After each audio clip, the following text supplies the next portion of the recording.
can walk with your head in the clouds and pretend like, oh, none of this affects me. Come on. But you hear how man are talking.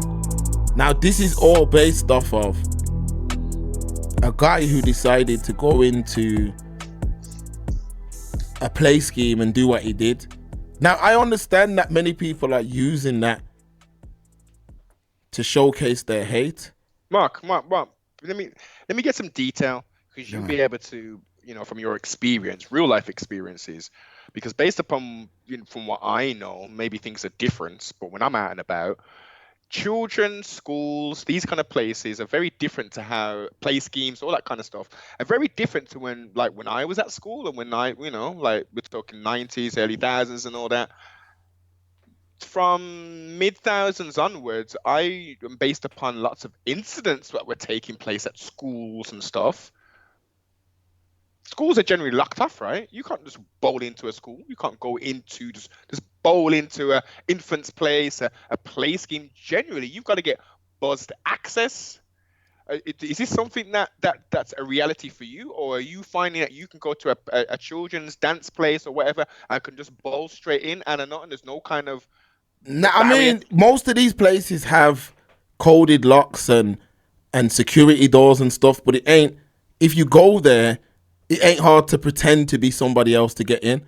Seen. Like, so let's say if you go to say like a school, yes, it's genuinely secure, but somebody will buzz you in because they're not thinking that you're coming there to kill people. Of course not. They're thinking that you're either someone connected to a child and maybe that's a good point, no, but maybe they start bringing in laws where someone has to probably carry ID or something like that, or you've got to state who you are before the door opens, or I don't know.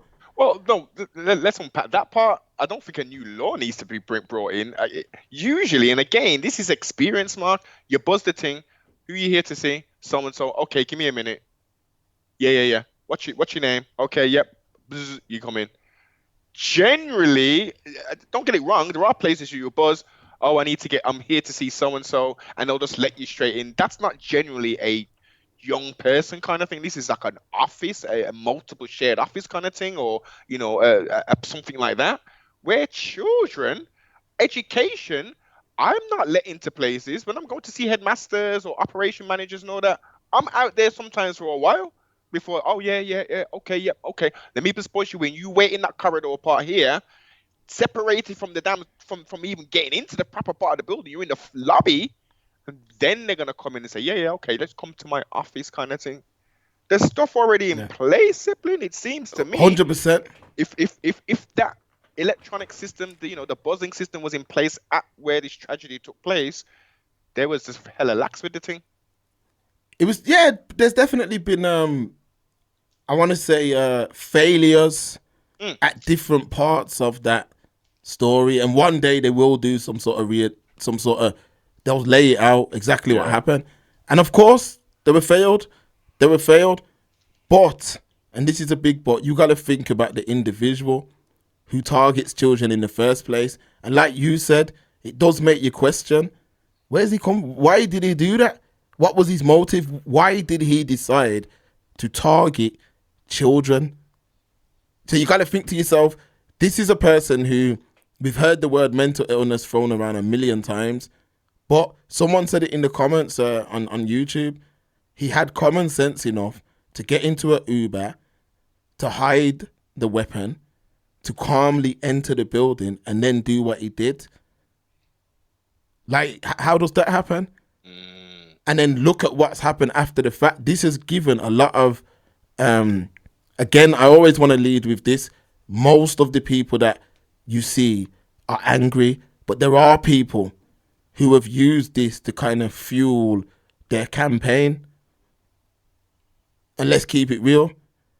Now, when you're looking at this now, you got to think now, this is not a small thing. This is massive. So like I said, these live streams, 200,000, 300,000, 500,000, 600,000. That's 600,000 people that are listening, taking notice, hearing these words. That could be a school teacher. Yeah. That could be a judge. That could be a parking attendant. These could be your doctor, it could be anybody who's starting to feel that way. And this is what I'm saying, when this is going down, first they tried to frame it as though it was the Muslims. You're like, yeah, Muslim guys did this. And then you seen that what the backlash was. Because I even seen people saying, yo, release the name and the image of him or it's only going to get worse. Then they've put out the image. He's black before anything else. Yep. So like I said, even if you look at it as a black man and you say, oh, that's an African guy, a Rwandan guy from Cardiff, that's nothing to do with me.